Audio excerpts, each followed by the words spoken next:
What's going on, everyone? Nick from Comic Culture here. It's time for Nick at Night, my weekly comic book review show. Let's get into the books I read this week. Starting over in Marvel, we have Ultimate Spider-Man issue number 21. Of course, we have Hickman on this one.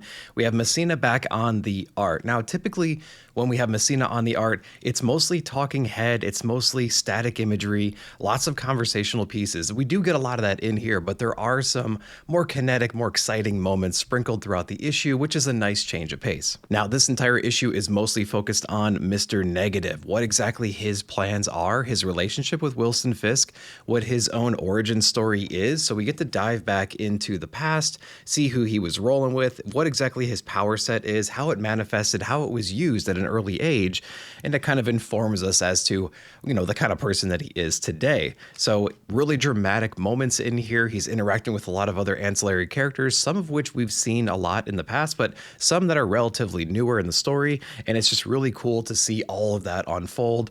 Again, very, very dramatic stuff. Definitely an issue that's going to change the landscape of this Ultimate Universe right now, especially on like the Mysterio side, I would say. A lot of cool overlap happening inside of there. So if you're into all these like secret society things inside the book, if you want to know more about Mr. Negative, his power set, and how he's going to be using that to his advantage, this is definitely the issue for you. Lots of gore in here, very, very dramatic cliffhanger at the end that's going to have rippling effects undoubtedly through the series. Cannot wait to read more. Let me know if you guys read this one. That's it for Marvel. Let's go over to DC next. We have Absolute Wonder Woman issue number 12. Kelly Thompson on this one. We have Hayden Sherman on it as well. This has been a spectacular read. We're 12 issues in, of just about a year into this right now. It actually made the best of the year last year with just a couple of issues. That should tell you how strong the story is right here. Now, this arc has been a little bit less exciting. Not that it hasn't had a lot of stuff going on. A lot of cool other characters have been thrown in here, but I think the overall emotion and gravitas of the situation is just a little bit lacking. But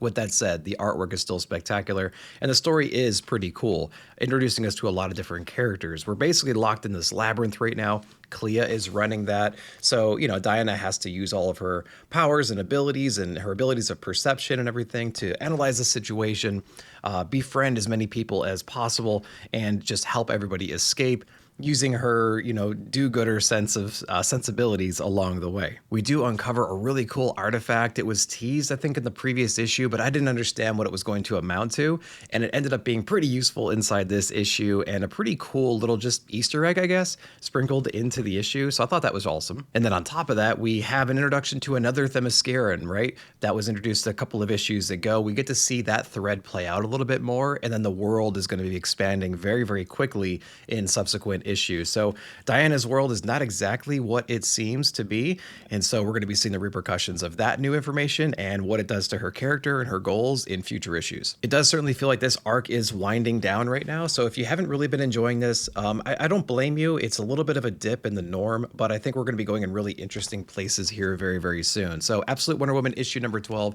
still a spectacular read. Definitely highly recommend this one. Let me know if you read it. All right, let's go over to indies next. We have Critical Entertainment's First Americans issue number 3 right here. So this book is really interesting. It's all visual storytelling right here. We're following this nomadic tribe. They're kind of split up at the moment. We're basically focusing on 2 different threads happening right now in the story. We have one guy who's kind of up ahead right now, testing the terrain, having to combat wildlife, things like that, test some of the food that's been around, right? They're scavengers, they're nomads, and there's also this larger troop kind of in pursuit right behind him, and there's some interesting relationships going on inside of there, and it just gives you a cool insight on the culture itself, what they do to survive, the kind of lengths they'll go through, and yeah, it's just really interesting visual storytelling right there. So if you're into that kind of a thing, I highly recommend checking it out.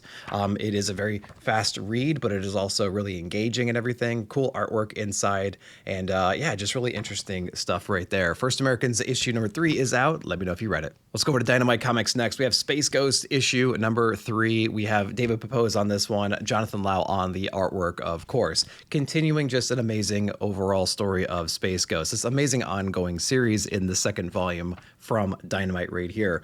We get this really interesting Viking type character. It's kind of like a Thor or an Odin type character that was frozen in the ice long time ago, becomes unfrozen inside of here, and his like berserker rage just continues in this modern day right here. Now, this isn't a character that I was familiar with from like the old cartoons or Coast to Coast, so it was new to me, but like the impact, the rage, the threat level of the character was like well known through the issue right here. Space Ghost definitely was kind of up against the wall with just this brute force, and he just didn't quite know what to do, but it took everybody to step up to essentially win the day. And we did kind of like pick up this character and place him somewhere where they can't do too much harm. So undoubtedly this character will be coming back soon. The artwork is awesome. The color work in here, there's lots of like cold and ice encapsulation, things like that, frost, mist, things like that. Doing a really great job of capturing all that. As always, the inking is incredible in the story, and it's just great episodic fun. Space Ghost is one of the best books out right now. Dynamite's killing it with this one. Issue number 3, make sure you're reading it. All right, next up from Mad Cave, we have Wild Animals issue number 3, Ed Brisson on this one. Now, I'm diving more into street level crime noir types of stories. Not that this necessarily fits in there, but it has very similar vibes and feels to it. So I'm going to be checking this one out. I'm actually reading Criminal right now. I'm about 3 or 4 trades into that, having a great time. So something like this isn't too unfamiliar. I wanted to check it out, see where issue number 3 was going to be going. And I've said it 1,000 times that issue number 3 is really the make or break issue, just because you need to provide a lot of other context on where exactly we're going. You've already introduced the main characters, you introduced the threats, you introduced basically where we're going to be going, but issue number 3 really solidifies everything, and it should be that ultimate hook issue. And I gotta say, it did a decent job of doing that inside of here. We still have the repercussions of the previous murder, the accidental murder of this one security guard. He's having to deal with all of that. It didn't go exactly according to plan, so he had to just do the best he can to clean up from that incident. And he's basically leaving some very dangerous breadcrumbs right now for his previous activity that other people are going to be starting to pick up on. So he's going to have some people hot on his tail. So it's going to be a cool little circular cat and mouse chase game at this point. And, you know, once he's committed a murder, it might be easier to do the next couple, right? So he's going to be processing a lot of interesting things going forward, which makes for a pretty cool story, I think. So Wild Animals issue number 3 definitely turned the interest up a little bit for me. I want to know what you guys thought. If you read this one, though, down below. We have Conan, Scourge of the Serpent issue number 1. So this is kind of the beginning of this newer arc right here, and I'm really interested to see where this one goes. It's connected to Conan proper. It's also connected to Savage Sword right now, so they're doing a great job of being holistic with this approach and just giving us a lot of little back information and the story from different perspectives and just some historical view in general. So Titan Comics doing a great job kind of honing all that in, and Jim Zub, of course, is at the head of all of that. We have Gil on the artwork in here, which is incredible. It's awesome. In kind of familiar fashion, we have this story being told from a few different perspectives. We have 3 or so different characters right here from different parts of the timeline, trying to uncover what this like serpent invasion looks like. Again, the interiors are just brilliant inside the book. The scenery, the character design, the outfits, the action alone, it definitely just sucks you right in. It makes you feel like you're there, which is a big step inside the book right there. But, you know, on top of that, you have the story being unfolded right now. You have this secret society, these serpents infiltrating everything. And from each different person's perspective, it kind of happens in a different way. So we have to uncover it one at a time, you know what I mean? And see exactly like what that looks like, what that infiltration in society actually looks like. And I love the realization that each one of them has when they start to understand the gravity of the situation. So I think they're just tackling this perfectly on all fronts. So I keep saying it, man, if you're not reading Conan the Barbarian, I don't know what you're doing. You need to be reading Savage Sword. You have to be reading proper. Scourge of the Serpent just started. You can jump into this one right here and understand what is going on. But man, read Conan proper and read Savage Sword as well, because whatever you get in here, the enjoyment you get in here, it's multiplied times 2 when you're reading those other ones, guys. So definitely check out Conan if you haven't yet. It's an amazing story, great artwork, shifting artists, but they all do a spectacular job. And Jim is just killing it on all fronts, like I said before. Let me know if you read this one down below. Beneath the Trees Where Nobody Sees, issue number 3. We have The Rites of Spring, Patrick Horvath on this one. One of my books of the year last year, for good reason. Here's the sequel to that one. So in the first volume, real quick, there was this infamous initial murder that we saw in the story that Sam committed. there's actually a murder investigation going on with that person, and one of their family members is trying to figure out where they went. So in the previous issue, we found out how Sam very cleverly got a hold of this person just to kind of like keep your enemies close kind of a thing. And we get to see exactly like where that's going to be playing out here. We get a really interesting, dramatic origin story for Sam, exactly like what set her on this path, I would say. Like she was really messed up to begin with, but we get to see, I guess, potentially her first murder inside of here.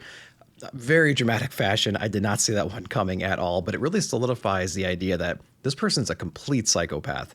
And so, you're dealing with something that you just cannot resonate with. And that's just really cool from a character development perspective. And it just blew me away. I feel like I don't talk about the artwork enough anymore because I just kind of take it for granted at this point. Anthropomorphic characters in here, Richard Scarry's style, everything's cute, everything's cuddly, but man, are we good at these little like side glances that Sam gives off and these other characters too when they're suspecting of something, right? And so there's really interesting, amazing color work in here too. Everything has like a real homey wood grain vibe to it, and just makes you feel comforted, makes you feel at home. And then all of a sudden you throw this crazy story on top of it with all these murders in dramatic fashion. It's just a really great like yin and yang that I think that Patrick Horvath is just nailing perfectly inside the story. Rites of Spring issue number 3 continues to be great. Let me know if you read it. All right, our last IDW book was Twilight Zone issue number 1. We have Dan Waters on this one. Got that great Francavilla cover. I really like that one a lot. So I picked this one up because I really loved watching the old shows back in the day, the old black and white. My father was really into that kind of stuff, and so I would inevitably just be sitting around watching all these things. They were very, of course, episodic and kind of cheesy from time to time, but they're also kind of creepy. And that's exactly what this story is right here too. This is really about like the fountain of youth, really. We have this like secret elite spa that's out in the middle of nowhere that takes forever to get to and is super expensive to be a part of. There's this like elixir being tested right now, and of course things go wrong in a very interesting, dramatic way, and we get to see like these faceless, like nameless zombies start appearing and whatnot, and what that actually means, and how doomed is this island and basically the entire world towards the end of the story. That's exactly what we get. Now, was it like a gut punch? Oh my God, I can't believe this is happening. This is so cool and existential. Like, no, but it does feel like you're watching an episode of The Twilight Zone where it's just like, yeah, that was pretty interesting. That was cool. That was a little bit eerie and a little bit creepy and things like that. But I would say like it didn't hit me like I wanted it to, but it did bring me back to my feelings when I was watching the old TV shows, which is pretty cool. Now, what I'm really interested in is the next issue. We have Tom Scioli on it doing the writing and the artwork. Big fan of Tom's work. Definitely check out his other things if you haven't yet. But yeah, this is going to be one of those books where we're going to be swapping artists and writers. I'm all on board for that, just to give us a little bit of a different flavor, a different vibe, issue to issue. Excited for that. Let me know if you guys read this one, though, down below. All right, we're going to close it out with a bunch of different Image books. We're going to start with Void Rivals issue number 23. Kirkman on this one, and we have Connor Hughes on the art. So I know I've been down on Void Rivals as of late, just because I can't resonate with really anything that's going on inside the story. I like the idea of two big factions been sold a lie for generations and generations, or eons, or whatever the heck the timeline might be. And there's an interesting idea of what happens when we actually bring these two together. Like, have we lost the narrative so much that we just lost sight of what the truth actually is? So I do like that, but when you add in some of the Transformers and you add these other threats that have been subdued throughout the eons because of the division of these different societies, like you start muddying it up a little bit. We get to see what happens when you bring these two people together, but like it wasn't quite obvious to me what was going on, right? This thing that we're holding back right now, this big monster, this like inevitability, this Ragnarok, whatever it might be, wants to come out. Is it a bad guy? Is it not? Have we been tricked? Have we been duped into thinking unity is a good thing? Like, that message is a little bit lost on me. So definitely help me out in the comments if you guys read that and understand what's going on. We also have these little subplots going on right now, 2 or 3 specifically, that I don't know how they add to the broader picture besides giving us something else to look at and something else to think about besides the main battle, which we could use a little bit more context on, I think. So a little bit of missed opportunities there, I think. I want to feel the gravity of the situation. I want to fully understand what's going on, like what the importance is of all of this, but like it hasn't quite hit me just yet. We're 23 issues in right now. I don't exactly know how much longer I can keep up with that, right? But I'm going to keep reading it though, obviously, because again, I keep saying it's the foundational book for Energon Universe. I still believe. So when that all comes to a head, I think it's going to happen in a dramatic fashion. I think it's going to have rippling effects down the line to Joe and Transformers and everything else.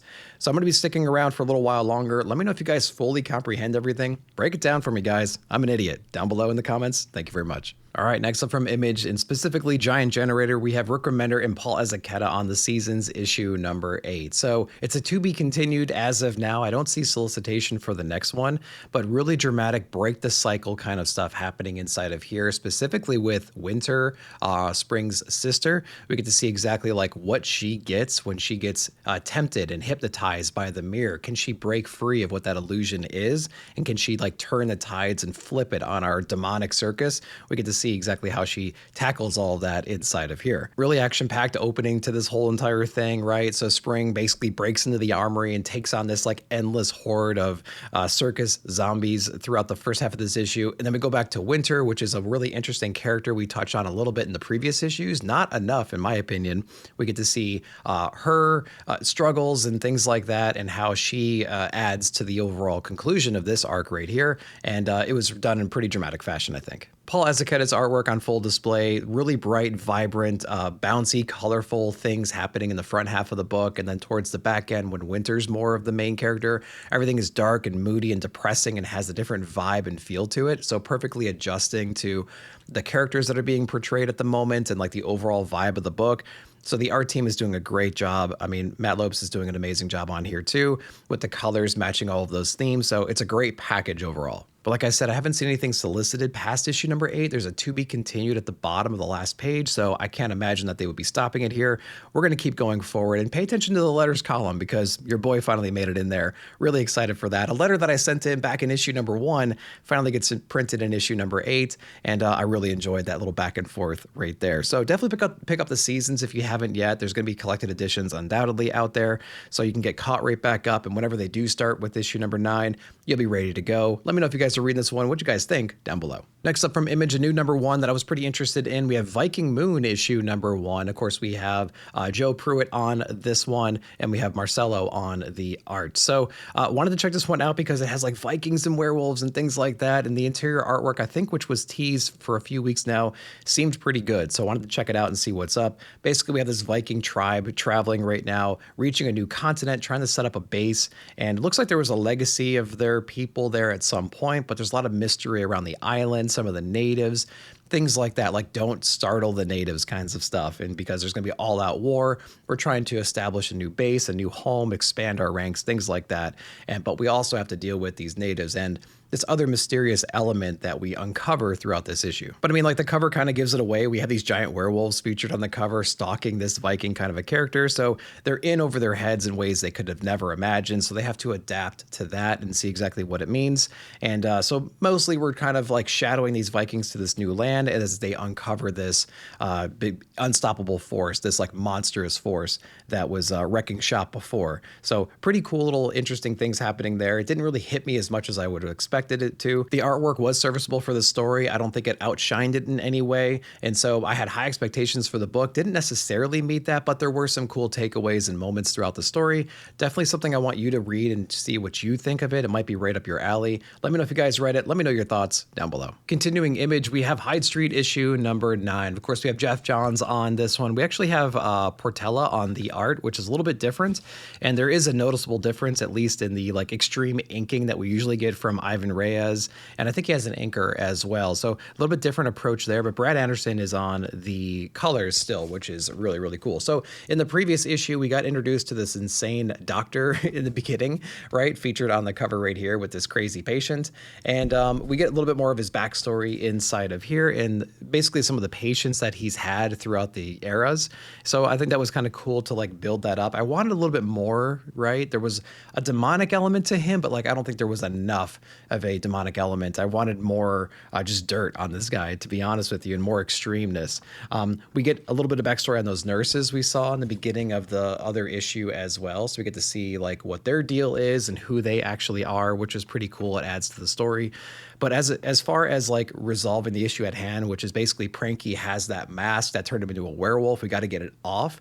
we have an idea of how we're going to accomplish that, but we only approach that in the very, very end of the issue, and we don't really go very far progressing that story. It's basically a big origin story for the Doctor himself, which honestly, the visuals were good, but like, damn, that bar is so high with Reyes, right? So it didn't quite meet my expectations there. It was still really good though. But the origin story too didn't really hit it for me. So I would say it's one of the weaker issues of Hyde Street, unfortunately, but it's still pretty cool. So I'm going to be reading it going forward, obviously, because it's one of my favorite books right now. But I wanted a little bit more from this one, didn't quite get it. Let me know if you guys thought the same way down below. Continuing image, we have the Invisible Man issue number 2. Of course, we have James Tynion on this one. We have Danny on the artwork. Great read right here. Highly recommend going back and watching the 1933 Invisible Man movie. It holds up really well. There's a lot of eerie moments inside there. The practical effects were outstanding for the time. Hell, even for nowadays, I would say. Definitely racks up a body count inside that issue, making him one of the deadliest Universal monsters ever on the big screen, and especially of that time. So I highly recommend watching that movie, getting into this, because it plays off of that movie so well. So definitely do that, or else you're going to lose a lot of context, I think, for the series in general. So basically everything that happens in the movie, this book takes place before that, like his buildup of developing that serum, doing the testing on different rodents and the cats and everything like that, trying to understand exactly what he needs to make this thing successful, keeping it hidden right now from everybody, from like his mentors to his love interest inside the book. It is dark, it's twisted, it's demented. Danny's artwork is spectacular, given these like eerie moments and just amazing artwork. These like eyes, man, she does a great job of casting the shadow, making these devious looks just really stand out. There's this really eerie undertone scattered throughout the entire thing, because there's lots of like death and experiments and like ungodly things happening inside the issue. Plus the overall narration and the main character in the story is sick and demented as well. So he's not doing this for the right reasons. And so you as the reader get pulled in by the eerie visuals and like this guy's sense of being twisted. So I think it's a really cool combination that like puts you in the perfect mood for reading the story. Like I said, I highly recommend watching the 1933 movie before getting into this one, because it just gives you so much more context as to where the story will go eventually. It's really required, I think, to fully enjoy the story right here. Invisible Man issue number 2, spectacular. Loved issue number 1 as well. Let me know if you guys are reading this one and what you guys think. Next up from Rick Remender, we have Escape issue number 2. Now, issue number 1 was my pick of the month last month, because I've never been involved and like pulled into a story as easily and as quickly as I was inside of issue number 1. High stakes, lots of drama, heavy casualties, behind enemy lines kind of a situation, lots of action and everything. So it did a great job of like putting you in that pilot seat, or putting you in the hull of that ship as the chaos starts ensuing. And it was just done in spectacular fashion. Akuna's artwork and coloring was brilliant inside there as well. Really, again, just putting you in those moments. Issue number 2 is a complete 180, not from my enjoyment perspective, but from a storytelling perspective. We go back, let's go back and talk about our main dude, right? How he got into the military service. Who his wife is, what that relationship looked like early on. But basically it sets the foundation for like why this guy is doing the things that he's doing, which I thought was really cool. It had a lot of character development and character rationale for the story back in issue number 1. This is a guy who's got things to fight for, you know. Is his marriage perfect? No. He's got a kid on the way. In the pages of this story here, not exactly sure where we're at in the current day as far as like if the kid's been born or anything, but he's got a lot to fight for. He's got his country. He's very patriotic. He's got his family now. He's been a hard worker his entire life. And then we get to see how that all adds up to the character we see in issue number 1. And then we quickly catch back up to where we're headed, which is basically fulfilling our mission, taking out this Titan cannon that's behind enemy lines that will basically end the war from his point of view. And so we're going to be continuing this dramatic war, anthropomorphic drama right here, having a great time with this one. Make sure to read this. Issue number 2 is out. Catch up on issue number 1 for sure. Let me know what you guys thought. All right, one of the more highly anticipated books I would imagine is Robert Kirkman and David Finch on Skinbreaker issue number 1. Man, the interior artwork in this book is absolutely phenomenal. It's mind-blowing what David Finch can do. I remember being on the retailer call. He was showing off some of the original art pages, and if I remember correctly, he's actually finished with all the interiors for the arc that they're starting right now, and this is going to be an ongoing, if I'm not mistaken, and I cannot wait to see more from this world. I mean, like the very first page or so, they give you this amazing 2-page spread just showing you what kind of world we're dealing with. It showcases some of the characters, and it kind of really makes you understand like the relationship between the characters that they introduced right away, which is this father-son duo. He's kind of the chieftain of the whole tribe right now. He's getting a little weak though, right? He still has a lot to pass on to his people as far as wisdom and knowledge and things like that. But like his physical prowess, his strength is fading right now. And in their culture, in their society, you really have to have both in order to lead the people. Now, there are some folks in here that have good intentions and some that have bad intentions. Of course, we get to expand and see a little bit more about like the different people in the tribe and what their true intentions are. Some people think it's time for a change of scenery, and some people want to hold on to the past because they have familial ties to things. And so it's going to be a cool dynamic. It's going to be an interesting power struggle. Lots of cool ceremonial things happen inside here too. It has like a Black Panther kind of a vibe to it as well. Has an Avatar feel to it. So if you enjoy those kinds of properties, mash those together, and this is what you get inside of Skinbreaker. But I mean, obviously one of the biggest selling points is the artwork alone from David Finch. It's absolutely incredible. In fact, they released a Treasury edition, which I picked up as well. I really wanted one of those 11 by 17 books that they do in black and white. Maybe they'll do that at some point. It seems like a no-brainer that they would release that. But the Treasury edition is pretty cool, but it's colored. Obviously a little bit bigger than the standard issue, but I really want that black and white 11 by 17. So Kirkman, make it happen, man. I know you can just make a phone call and make those kinds of stuff happen. So Skinbreaker issue number 1, really great book, amazing visuals, cool, interesting story, a lot of familiar tones to it, but it's its own thing on top of that. So highly recommend checking it out. Let me know if you did. All right, guys, that's what I read. I hope you enjoyed that. Let me know down below what you read and what your favorite books of the week were. While you're down there, like, subscribe, share, hit that bell notification to be alerted whenever I put out new videos. Thank you so much for watching. We'll see you in the comments.